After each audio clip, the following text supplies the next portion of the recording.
చందమామ కథ అపూర్వ సౌధం రెండో భాగం. ప్రజలంతా గంటస్తంభం దగ్గరికి పరుగులెత్తి గంటలు లెక్కిస్తున్నారని చెప్పాం కదా. అయితే ఇంతలో రాణి చనిపోయినట్లు గంటస్తంభానికి కబురు ఎలా వెళ్ళింది? నిజానికి రాణి చనిపోయినట్లు ఒక్క వృద్ధురాలికి తప్ప మరో పురుగుకి తెలియదే. అంతేకాదు, గంటస్తంభం వద్ద కాపలావాడితో సహా అందరూ దర్బారులోనే ఉన్నారాయే. ఎప్పుడైతే గంట చెవిన పడిందో గంటస్తంభం కాచే కాపలావాడు కూడా నివ్వెరపోయాడు. ఎవరో ఆటగోటితనానికి గంటం రోగిస్తూ ఉండాలి. ఒక క్షణం ఆలస్యం జరిగినా రాజ్యమంతా అల్లకల్లోలం అయిపోతుంది. అందుచేత ఒక్క పరుగున వెళ్ళి గంటస్తంభం చేరుకున్నాడు. చూడగా గంటలు కొడుతున్నది ఒక వృద్ధురాలు. అయితే అప్పటికప్పుడే ఆమె 39 గంటలు కొట్టటము, ప్రజలంతా అక్కడికి చేరిపోవటము కూడా జరిగింది. ఇలాంటి దారుణానికి ఒడిగట్టిన ఆ వృద్ధురాలిని అమాంతం పట్టి చీల్చి వెయ్యాలనే తలంపుతో ఆమెను పట్టుకోబోయాడు. కానీ వృద్ధురాలు అదృశ్య రూపం పొంది ఎగిరి చక్కపోయింది. కాపలావాడు గజగజ వణికిపోయాడు. రాణి చనిపోయిందా? ఎలా నమ్మటం?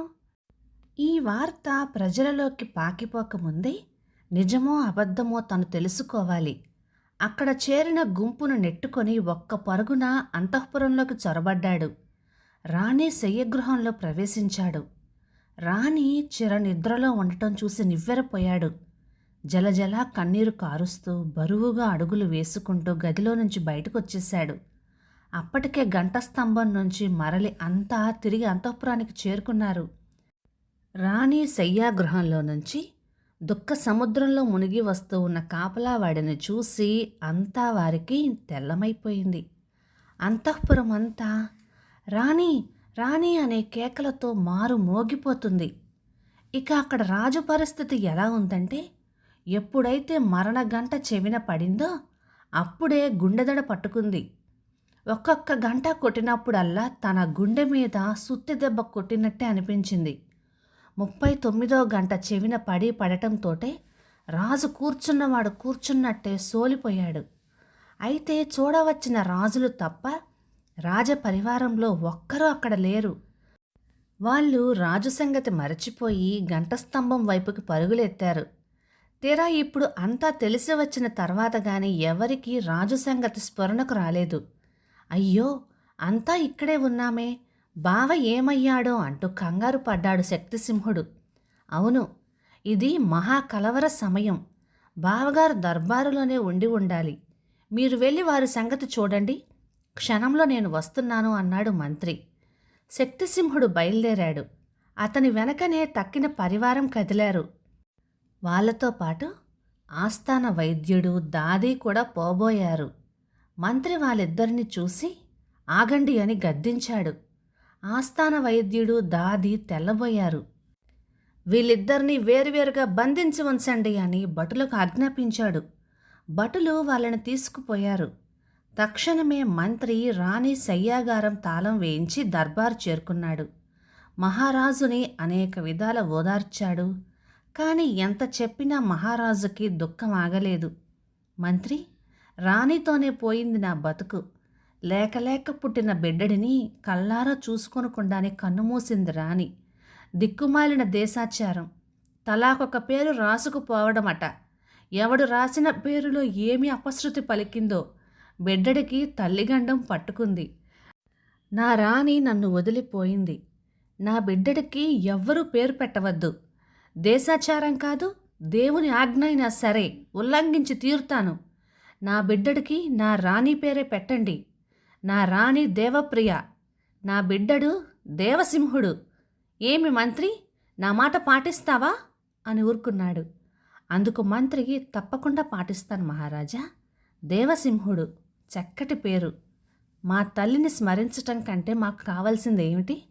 ఈ పేరు పెట్టి పిలవటానికి లోకమంతా సంతోషిస్తుంది అని చెప్పి రాజుని ఊరడించాడు.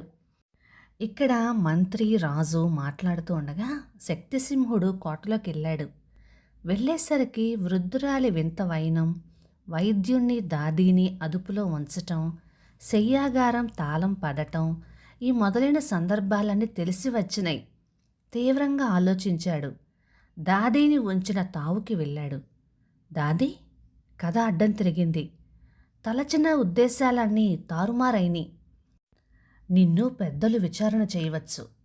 నీవు దోషివని వారు తీర్మానించవచ్చు. నీకు మరణశిక్ష విధించవచ్చు. భయపడకు. నీ ప్రాణానికి నా ప్రాణం అడ్డువేస్తా. నిజం మాత్రం వెల్లడించకు అని ధైర్యం చెప్పాడు. రాణికి ఉత్తరక్రియలు జరిగిపోయినాయి. తర్వాత మరి 2 రోజులకు మంత్రి ఆస్థాన వైద్యుణ్ణి దాదీని దర్బారుకు రప్పించాడు. విచారణ చూడవచ్చిన జనంతో దర్బారు కిటకిటలాడుతోంది. మొట్టమొదట మంత్రి ఆస్థాన వైద్యుడిని విచారించాడు. అందుకు ఆస్థాన వైద్యుడు, మంత్రి పొంగవ, కన్నతల్లి వంటి దేవప్రియ విషయంలో ఇలా జరిగిందంటే చాలా విడ్డూరంగా ఉన్నది. మీకంటే ఎక్కువగా శోకిస్తున్నాను నేను. మీకంటే ఎక్కువగా ఆశ్చర్యపడుతున్నాను. కానీ ఇందులో ఏదో మోసం జరిగింది. ఇది ముమ్మాటికి నిజం. దేవి మరణానికి లోకానికి జవాబు చెప్పవలసిన బాధ్యత మీకంటే నాకే ఎక్కువ. కనుక నిజం తెలుసుకోవటానికి నా సాయశక్తులా ప్రయత్నిస్తాను. ఇందుకుగాను ముందుగా మనం ఒక్క పర్యాయం రాణి వారి శయ్యాగృహం పరిశీలించి రావటం అవసరం అన్నాడు. అదే ప్రకారం వైద్యుడిని వెంట పెట్టుకుని మంత్రి రాణి శయ్యాగృహం చేరుకున్నాడు. అప్పుడు వైద్యుడు అక్కడ బల్ల మీద ఉన్న వస్తువులన్నీ ఒక్కొక్కటిగా పరిశీలించాడు. బల్ల మీద ఉన్న పాల లోట పడిపోయి పాలు ఒలికిపోయినాయి. అంతకు మినహా మరొక్క ఆచూకీ ఏమీ చిక్కింది కాదు. నిస్పృహ చెంది బయటకు వస్తూ ఉండగా వైద్యుడి దృష్టి అప్రయత్నంగా గదిలో ఒక మూలన పడి ఉన్న ఒక వస్తువు పైన పడింది. దగ్గరికి వెళ్ళి చూడగా అది ఒక చచ్చిపడి ఉన్న పిల్లి. ఇది కంటపడగానే మంత్రి వైద్యుడు ఒకరి ముఖాలు ఒకరు చూసుకున్నారు. అప్పుడు వైద్యుడు ఒలికిపోయి ఉన్న పాలవంక చూపుతూ, ఈ పాలు విషపూరితమైనవని తోస్తున్నది. నేను ఇచ్చిన మందు ఆ పాలల్లో కలిపి పుచ్చుకొని ఉంటుంది రాణి. అయితే పాలల్లో విషం ఎలా కలిసిందో అది నిలకడ మీదనే తెలియాలి అన్నాడు. నిలకడ మీద ఎలాగా తెలిసిపోతుందనుకోండి. అయితే బిడ్డడికిచ్చే పాలల్లో విషం కలిసింది అంటే అది ఎలా జరిగిందో దాదీకి తెలిసి ఉండాలి. కనుక మనం ఇప్పుడే ఆమెని విచారించుదాం అంటూ వైద్యుడితో సహా మంత్రి దర్బార్ చేరుకున్నాడు. దాదీని విచారించాడు మంత్రి. అప్పుడు దాదీ, స్వామి, ఆ లోటాలో ఉన్నవి బిడ్డడి పాలు. నేనే అక్కడ పెట్టాను. పాలు పడదామనుకునేటంతలో ఒక వృద్ధురాలి వచ్చింది. నన్ను బెదిరించింది. నేను హడలిపోయి ఈ మాట చెప్పటానికే ప్రభువుల వారి వద్దకు పరిగెత్తుకు వచ్చాను. అంతలోనే గంటలు వినపడినాయి. గంటలు కొట్టినది ఆ వృద్ధురాలేనని గంటలవాడు చెప్పనే చెప్పాడు కదా. ఆ దుర్మార్గురాలే పాలల్లో విషం కలిపి ఉంటుంది. ఇంకా నయం, కొంచెం సేపు ఉంటే తెలియక ఆ పాలు బిడ్డడికి కూడా పట్టించి ఉందును. బిడ్డడి ప్రాణానికి కూడా మోసం వచ్చుండేది. ఈ బిడ్డడు ఎంతో అదృష్టవంతుడు. అందుకనే దేవుడు కాపాడాడు అని చెప్పింది. ఎవరి వృద్ధురాలు? ఆమెది ఏ ఊరు, ఏ దేశం? ఆమెకిక్కడ పని ఏమిటి? అసలు లోపలికి ఎలా ప్రవేశించింది? పాలల్లో విషం కలపడం ఏమిటి? ఎవరూ లేకుండా చూసి మరణగంటలు కొట్టడం ఏమిటి? ఇన్ని దొండగాలు చేసి పట్టుబడకుండా మాయం కావడం ఏమిటి? ఈ ప్రశ్నలకు జవాబులు తెలియక మంత్రి వైద్యుడు ఆలోచనలో పడ్డారు. తక్కిన వాళ్ళంతా తెల్లబోయి కూర్చున్నారు. అప్పుడు మంత్రి భటులతో, ఆ వృద్ధురాలు మానవాతీతమైనదిగా కనబడుతున్నది. ఆమెకు ఈ కోటతో గట్టి సంబంధం ఉన్నట్టు తోస్తోంది. నిజానిజాలు తెలిసే వరకు ఏమనుకోవటానికి వీల్లేకుండా ఉన్నది. ఆమె రాకపోదు. మళ్ళీ కోటలోకి వస్తుంది.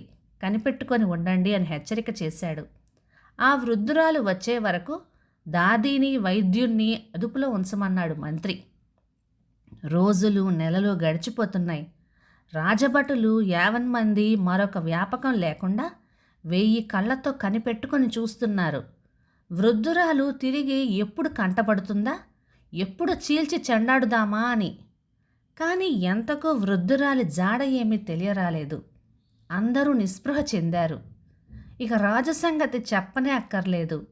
రాణి పోవటంతోటే మనస్థిమితం తప్పింది. మంత్రి బావమర్ది ఎంత ధైర్యం చెప్పినా ఫలితం ఏమీ కనిపించలేదు. క్రమంగా ఆరోగ్యం కూడా క్షీణించసాగింది. రాజు బావమరిదిని పిలిచి పిల్లా జల్లాతో సహా వచ్చి కోటలోనే ఉండిపోమన్నాడు. శక్తిసింహుడికి మాత్రం అంతకంటే కావలసిందేమున్నది? మరునాడే కుటుంబంతో వచ్చి రాజభవనంలో ప్రవేశించాడు. శక్తిసింహుడే రాజభారం అంతా వహించాడు. ఇక యువరాజు నామకరణం నాడు దాది చేతుల్లో నుంచి జారిపడ్డ క్షణం మొదలు పసివాని ఆరోగ్యం చెడింది. కలకలలాడే ఆ ముఖంలోని చిరునవ్వు ఆనాటితోనే అంతరించింది. అంతకంటే ఘోరం, ఒక్కొక్క రోజు పైబడిన కొద్దీ శరీరమంతా పెరుగుతూ ఉన్నా కాళ్ళు మాత్రం సన్నబడడం మొదలుపెట్టి దాదాపు చీపురు పుల్లలాగా తయారైనాయి. ఆ కాళ్లల్లో వేసమెత్తు సత్తువు కూడా లేకుండా పోయింది. కాళ్ళు ఉండి కూడా కుంటివాడైపోయాడు పాపం. అయితే ఈ సంగతి రాజు దాకా పోనేలేదు. రాజే కాదు, ఇప్పుడు యువరాజుని పెంచుతూ ఉన్న దాదీకి తప్ప మరొక మనిషికి ఈ గుట్టు తెలియకుండా శక్తిసింహుడు కట్టుదిట్టం చేశాడు. ఎంతో జాగ్రత్తగా మసులుకుంటూ రోజుకి 1-2 పర్యాయాలు మాత్రమే పొత్తిళ్లల్లోని గుడ్డలతో యువరాజును తీసుకుని వెళ్ళి రాజుకి చూపుతూ ఉండమని దాదీకి హెచ్చరిక చేశాడు. చిన్నవాడిని చూసినప్పుడల్లా రాజు, నా తండ్రి చిరునవ్వు నా రాణితోటే మాయమైంది, పాపం పసికొన ఎలా పెంచుతారో అని నిట్టూర్చేవాడు. యువరాజు ముఖం కళావిహీనంగా ఉండటానికి కారణం కొంతవరకు తల్లి లేని లోపమే అయినా అంతకంటే ముఖ్యం ఆరోగ్యం చెడిపోవటమేనని పాపం రాజుకేం తెలుసు. 3 ఏండ్లు గడిచినాయి. దేవసింహుడు ఈ పాటికి నడక నేర్చి ఉండాలి కదా. అయినా దాది చిన్నప్పటిలాగానే ఇంకా బిడ్డకు గొడ్డలు కప్పి ఎత్తుకు వచ్చి చూపుతున్నది. ఇది చూసి రాజు, జాగ్రత్తగా పెంచమంటే మరీ అంత చంకదెగకుండా చెయ్యమనా? అది అంత మంచిది కాదు. నడవవలసిన వయస్సులో నడవనివ్వాలి. ఏది ఒక్కమారు దించు, నా తండ్రి తప్పటడుగులు వేస్తూ ఉంటే కల్లారా చూస్తాను అన్నాడు. ఏమి చెప్పాలో తోచక దాది దిక్కులు చూడసాగింది. సరిగా అదే సమయంలో శక్తిసింహుడు అక్కడే ఉండటం సంభవించింది. దాది పడుతున్న అవస్థ గ్రహించాడు. ఆమె జవాబు చెప్పేటంతలోనే తనే కలుగ చేసుకొని, క్షమించాలి, మీతో ఒక మనవి చేద్దామని చాలా కాలంగా అనుకుంటున్నాను. అయితే అదేమంత పెద్ద విషయం కాదు కనుక పనిగట్టుకుని చెప్పలేదు, మరొకలాగా అని అడిగాడు. చెప్పవై బావా, నా దగ్గర సందేహం ఎందుకు అన్నాడు రాజు. మరేమీ లేదు, మన చిరంజీవి సంగతే. పుట్టినది మొదలుకొని చూస్తున్నాను. బిడ్డడి కాళ్ళు అంత బలంగా కనిపించటం లేదు. తక్కిన అవయవాలన్నీ చక్కగా పెరుగుతున్నవి కానీ కాళ్లల్లో మాత్రం ఏదో లోపం కనిపిస్తున్నది. ఇందుకు అసలు కారణం ఏమై ఉంటుందో అని తెలుసుకోవటానికి ఎంతో ప్రయత్నించాను కానీ ఏమీ బోధపడింది కాదు. అందుకనే బహుశా దాది బిడ్డడిని కిందకు దింపకపోవటం అని ఎంతో నమ్రతగా మనవి చేసుకున్నాడు శక్తిసింహుడు. రాజు తెల్లబోయాడు. కోపం కూడా వచ్చింది. ఇంతకాలంగా ఈ విషయం నాకు తెలియజేయకపోవడానికి కారణం ఏమిటి? ఏది బిడ్డడిని ఇలా ఇవ్వు అంటూ దాది చేతిలో బిడ్డడిని అందుకున్నాడు.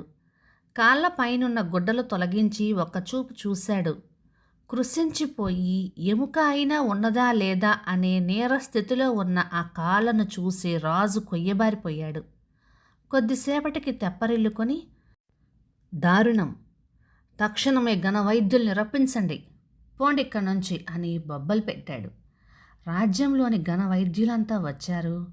అన్ని రకాల చికిత్సలు చేశారు కానీ ఫలితం కనిపించలేదు. రాణి ఎడబాటుతోనే కృంగి కృశించిపోయాడు రాజు. తలవని తలంపుగా వచ్చిన ఈ అవాంతరంతో పూర్తిగా మంచం పట్టాడు. కాలం సమీపించిందని గుర్తుంచుకున్నాడు. తను పోతే మరి యువరాజుకి దిక్కెవరు? 2వ భాగం సమాప్తం. తర్వాత ఏం జరిగిందో 3వ భాగంలో చూద్దాం.